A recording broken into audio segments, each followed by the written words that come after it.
Hello दोस्तों, स्वागत है आपका अपने चैनल यूजी सीनियर इकोनॉमिक्स में। मैं इस चैनल पर आपको पेपर फर्स्ट का कंप्लीट कोर्स कराऊंगी, जहां पर आपको हर रोज एक वीडियो मिलेगा और आपका पेपर फर्स्ट कंप्लीट कराया जाएगा।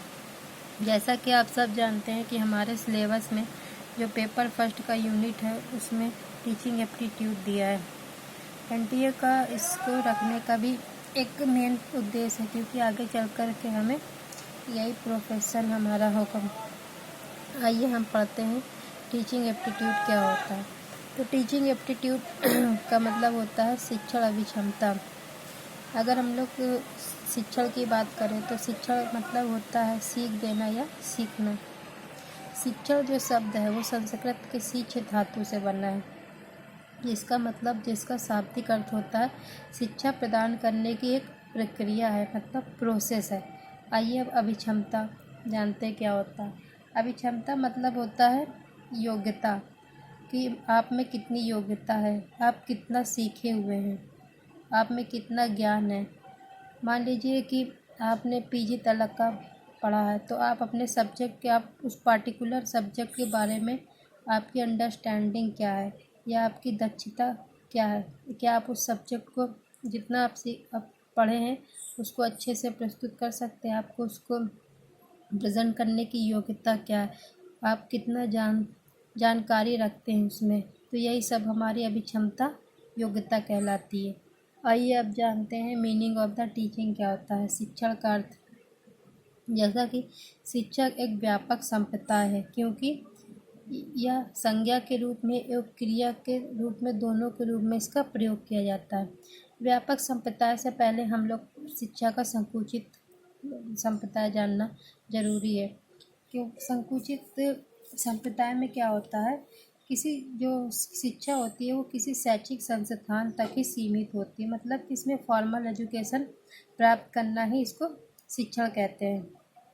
अब हम व्यापक अर्थ में समझते हैं शिक्षण क्या होता है। व्यापक अर्थ में क्या होता है, जब एक बच्चा अपने घर में सीखता है या एक व्यक्ति अपने जन्म से लेकर मृत्यु तक अपने आसपास से, अपने पर्यावरण के घटकों से, घटक मतलब होता है उसका परिवार हो गया, उसका समाज हो गया, उसके आसपास का जो भी इन्वायरमेंट हो गया, उन सब से जो चीज़ें सीखता है उसे ही टीचिंग कहते हैं। शिक्षक का परिवार, पड़ोसी या उसके आसपास के वातावरण में रहकर ही बच्चा चीज़ों को सीख लेता है। तो ये इनफॉर्मल में आता है और ये इसका व्यापक संप्रदाय कहलाता है, क्योंकि यह संज्ञा के रूप में एवं क्रिया के रूप में दोनों के रूप में प्रयोग किया जाता है। पहले हम समझेंगे संज्ञा के रूप में इसका क्या मीनिंग है।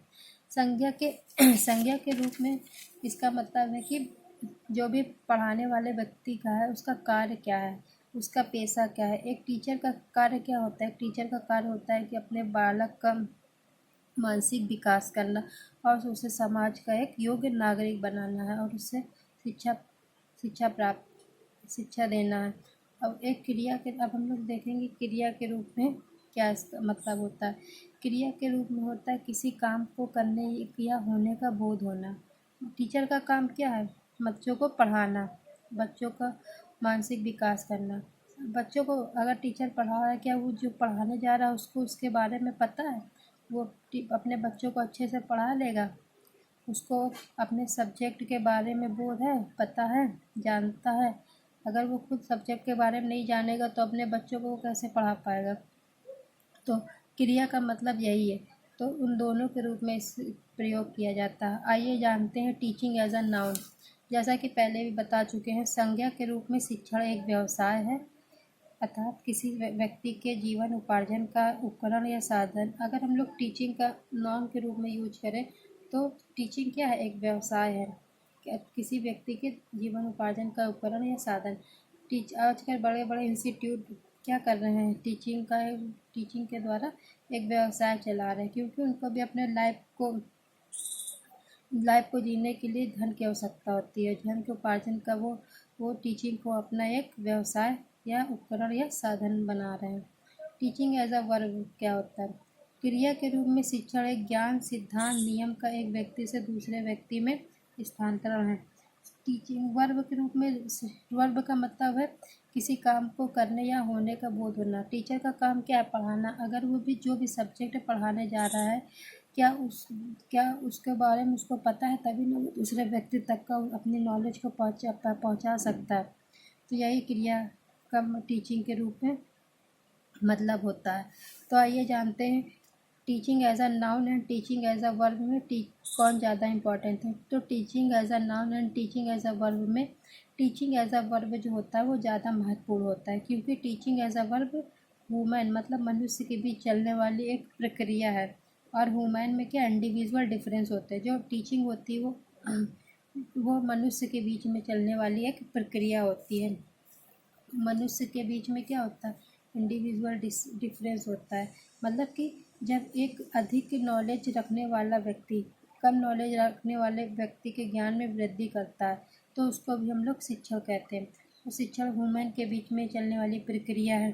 तो अब इस वुमेन में इंडिविजुअल डिफरेंस होते हैं। इंडिविजुअल डिफरेंस मतलब मान लीजिए जो क्लास है, क्लास में बहुत सारे बच्चे होते हैं। तो जो टीचर होता है किसी सब्जेक्ट को पढ़ाता है, तो कुछ क्लास के बच्चों को वो सब्जेक्ट बहुत जल्दी समझ में आता है और कुछ को नहीं समझ में आता। तो बहुत सारे जो बच्चे होते हैं वो बहुत जल्दी नहीं समझ पाते। तो टीचर का कार्य क्या होता है? जो बच्चे को नहीं समझ में आ रहा उनको वो दूसरे मेथड से समझाए ताकि उनको आसानी से समझ में आ जाए। क्योंकि टीचर का कार्य होता है सभी बच्चों को एक समान शिक्षा प्रदान करना और उनका मानसिक विकास करना।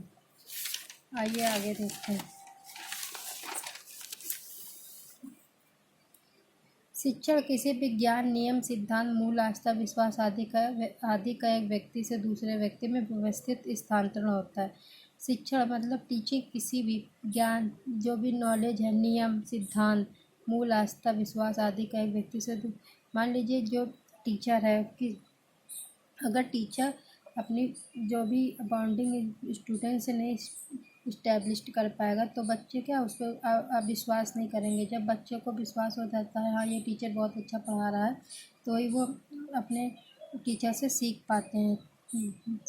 बच्चों का क्या होता है, टीचर पे विश्वास हो जाता है हाँ ये टीचर हमें अच्छा गाइड कर रहा है, तो वो उससे सीखेंगे भी। और टीचर भी क्या होगा, अच्छे से उन तक अपने नॉलेज को एक सिस्टमैटिक रूप से स्थानांतरण करता है।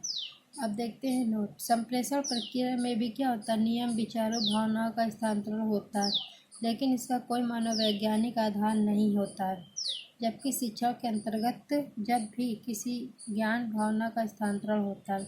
इसका कहने का मतलब ये है कि संप्रेषण में भी क्या होता है, कम्युनिकेशन जो हम लोग करते हैं उसमें भी नियम होते हैं, हमारे थॉट्स होते हैं, हमारे इमोशंस होते हैं, और उनका भी हम लोग एक दूसरे तक क्या करते हैं, ट्रांसफ़र करते हैं। लेकिन इसका कोई साइकोलॉजिकल बेस नहीं होता है जबकि जो टीचर हमें पढ़ा रहा होता है उसके अंतर्गत ज्ञान, भावना का स्थानांतरण होता है। जो हम उससे सीख रहे होते हैं वो हमारे लिए एक मोस्ट इम्पॉर्टेंट नॉलेज होती है।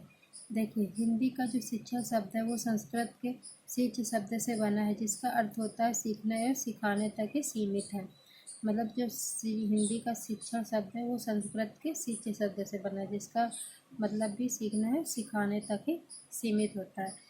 कुछ मनोवैज्ञानिक रहे हैं जिन्होंने अपनी परिभाषाएं दी, क्योंकि आजकल जो यूजीसी नेट में एक पैटर्न है उसमें जो भी मनोवैज्ञानिक है उनकी परिभाषाओं से भी क्वेश्चन बहुत पूछे जा रहे हैं। तो डैविज ने क्या कहा था, शिक्षा शब्द अपूर्ण है क्योंकि सिखाने की प्रक्रिया वहीं संभव है जहाँ सीखने वाला उपस्थित या उपलब्ध हो। इसलिए शिक्षण या टीचिंग के स्थान पर उन्होंने टीचिंग लर्निंग शब्द का यूज किया। शिक्षा शब्द अपूर्ण है मतलब शिक्षा शब्द तब तक अपूर्ण जब तक वहाँ पर सीखने वाला उपस्थित नहीं हो। मान लीजिए कि टीचर एक क्लास में है लेकिन जब बच्चे ही नहीं आएंगे वहाँ पर, तो टीचर किसको सिखाएगा। तो दोनों का होना वहाँ पर उपस्थित होना, तो अगर दोनों उपस्थित होंगे तभी वो पूर्ण होगा, नहीं तो वो शिक्षण क्या अपूर्ण कहलाता है। इसलिए इन्होंने टीचिंग के स्थान पर टीचिंग लर्निंग शब्द का यूज किया है। आइए देखते हैं एडगर डेल्फ ने क्या कहा। ये क्वेश्चन यूजीसी नेट में पूछा जा चुका है। एडगर डेल ने कहा था, शिक्षण अधिगम से संबंधित अनुभव का शंकु के द्वारा प्रस्तुत किया जाता है। मतलब कि एडगर डेल महोदय ने इसके माध्यम से अधिगम में मतलब लर्निंग में अधिकम इंद्रियों का प्रयोग करके, इंद्रियां हमारी क्या होती है, आँख, कान, नाक, जीभ, त्वचा, जिससे हम कुछ ना कुछ सीखते हैं और अपने उससे अनुभव करते हैं। आँख से हम लोग क्या करते हैं, किसी दृश्य को देखकर सीखते हैं और उसका अनुभव कर सकते हैं। कान से हम लोग सुन करके और नाक से सूंघ करके, जीभ से स्वाद ले करके और त्वचा से स्पर्श करके भी हम अनुभव से सीख सकते हैं। इसको ही एडगर डेल महोदय ने अनुभव का शंकु कहा है। आइए आगे देखते हैं। अब हम देखेंगे कैरेक्टरिस्टिक्स और टीचिंग लर्निंग क्या होती है। शिक्षण का उद्देश्य लक्ष्य विद्यार्थियों को ज्ञान सूचना प्रदान करना नहीं होता है, बल्कि विद्यार्थियों के सकारात्मक व्यवहार परिवर्तन करना होता है। टीचर का जो काम होता है, जो प्रोफेशन होता है, जो पेशा होता है, वो खाली ये नहीं होता है कि बच्चों को नॉलेज या इन्फॉर्मेशन देकर बस सीमित हो जाए, बल्कि उसका काम होता है कि बच्चों का सकारात्मक बिहेवियर चेंज करे, ताकि वो समाज में एक योग्य नागरिक बन सके और समाज में अच्छे कार्य कर सके और समाज में वो अपना अच्छे से जीवन व्यतीत कर पाएँ। आइए समाज जानते क्या होता है। समाज से क्या, समाज में हमारी शिक्षा बहुत ज़रूरी है और शिक्षण के लिए शिक्षण की आवश्यकता होती है। जो शिक्षण होता है वो शिक्षण का उद्देश्य लक्ष्य होता है सकारात्मक व्यवहार परिवर्तन करना, जो अपना विद्यार्थी है उसका एक पॉजिटिव बिहेवियर को चेंज करना। और जो टीचर होता है पॉजिटिव बिहेवियर तभी चेंज कर पाता है जब ये तीनों डोमेन अपने अपने जो भी पढ़ाने जा रहा है, अपना जो भी उसका लेसन प्लान है उसको इसमें वो शामिल करे। देखिए आइए हम लोग ये जो हार्ड हैंड है, ये ब्लूम टैक्सोनॉमी है, जिसको हम आने वाले वीडियो में डिटेल से पढ़ेंगे। तो आइए हम लोग जानते हैं हेड क्या होता है। हेड जो होता है हमारे कॉग्निटिव में आता है। कॉग्निटिव मतलब होता है माइंड से जुड़ी हुई चीज़ें। आपका माइंड कैसे सीखता है, कैसे चीज़ों को मेमोराइज करता है, कैसे चीज़ों को बहुत जल्दी याद कर लेता है। आइए हार्ट मतलब होता है हमारा अफेक्टिव, मतलब ये इमोशन से जुड़ा हुआ था। इमोशन से आप कैसे सीखते हैं या अपनी नॉलेज को इमोशन से कैसे कनेक्ट करते हैं। अब हम लोग हैंड मतलब होता है साइकोमोटर और कॉग्निटिव। हैंड मतलब होता है आपकी फिजिकल एक्टिविटी, आप किस तरह से सीखते हैं। मान लीजिए कोई म्यूज़िकल इंस्ट्रूमेंट बजाना है तो आप उसके लिए आपकी क्या लर्निंग बेसिकली ये बेसिकली क्या हमारे एक्टिविटी से होती है। एक्टिविटी हमारी किससे होती है, हैंड से होती है, फिंगर से होती है, हमारे फिजिकल एक्टिविटी से होती है। तो ये तीनों का जो भी टीचर पढ़ाने जा रहा है उसके लेसन प्लान में शामिल होना चाहिए। अगर इन तीनों में कोई भी नहीं हो, इन तीनों में से अगर कोई भी एक नहीं होगा तो वो टीचिंग कभी भी अच्छी टीचिंग नहीं समझी जाती है। लेकिन अब आगे पढ़ते हैं। शिक्षण का उद्देश्य जो होता है व्यवहार परिवर्तन करना होता है। यह परिवर्तन इन तीनों बीमाओं हेड हार्ट हैंड में होना चाहिए। यदि इन तीनों बीमाओं में से कोई एक बीमा नहीं होगी तो इसे शिक्षण नहीं कहेंगे। तब यह प्रशिक्षण मात्रोपण कुछ भी हो सकता है। देखिए इसका कहने का यही तात्पर्य है कि शिक्षण का जो उद्देश्य होता है वो खाली स्टूडेंट का व्यवहार परिवर्तन करना होता है, बल्कि इन तीनों बीमाओं का होना भी उसमें बहुत ज़्यादा ज़रूरी है। अगर देखिए इन तीनों बीमाओं में से यदि एक बीमा नहीं होगी तो वो टीचिंग कभी भी कंप्लीट नहीं होगी, तो इसे शिक्षण नहीं कहेंगे, इसे प्रशिक्षण या मात्रोपण कहेंगे। तो एक इसको प्रशिक्षण या मतलब बच्चे जो टीचर बताएगा वैसे उसको उसमें बिलीव कर लेगा।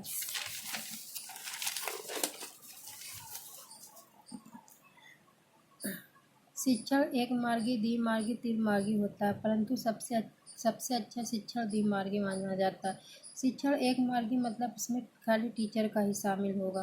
द्विमार्गी में टीचर और स्टूडेंट शामिल होगा। और त्रिमार्गी में क्या होता है, त्रिमार्गी में टीचर स्टूडेंट और उसका करिकुलम मतलब उसका पाठ्यक्रम सब शामिल होता है। परंतु इसमें सबसे अच्छा जो टीचिंग मानी जाती है वो द्विमार्गी मानी जाती है, मतलब टीचर और स्टूडेंट को। आइए ब्लूम के अनुसार देखते हैं ब्लूम ने क्या कहा था। ब्लूम ने टीचिंग को ट्राइपोलर डायमेंशन कहा है, जिसमें शिक्षण होता है, अधिगम अनुभव होता है और व्यवहार परिवर्तन होता है। मतलब कि जो टीचर होता है, टीचर होता है वो अपने अनुभव और अपने एक्सपीरियंस के द्वारा व्यवहार में परिवर्तन बच्चे को होता है। मान लीजिए कोई छोटा बच्चा होता है, अगर वो गर्म पानी में हाथ डालता है तो उसका हाथ क्या करता होता है, जल जाता है। तो अगले बार वो गर्म पानी में हाथ नहीं डाले, क्योंकि उसने अपने अनुभव से, अपने एक्सपीरियंस से सीख लिया है कि अगर वो गर्म पानी में हाथ डालेगा तो उसका हाथ दोबारा जल जाएगा। यही होता है अधिगम अनुभव। जॉन डीवी ने क्या कहा था। जॉन डीवी के अनुसार शिक्षक क्या होता है, सामाजिक वातावरण और शिक्षार्थी। मतलब टीचर क्या करता है सामाजिक वातावरण में रहकर ही शिक्षक को, मतलब अपने स्टूडेंट को एक योग्य नागरिक बनाता है, और समाज में रहकर ही वो समाज के हिसाब से वो उसको, बच्चे को सामाजिक वातावरण में जीने के योग्य बनाता है। तो दोस्तों कैसा लगा आपको ये वीडियो, प्लीज़ कमेंट बॉक्स में ज़रूर बताइएगा। और इससे रिलेटेड टॉप 10 MCQ टीचिंग के इस वीडियो के बाद मिलेंगे। धन्यवाद।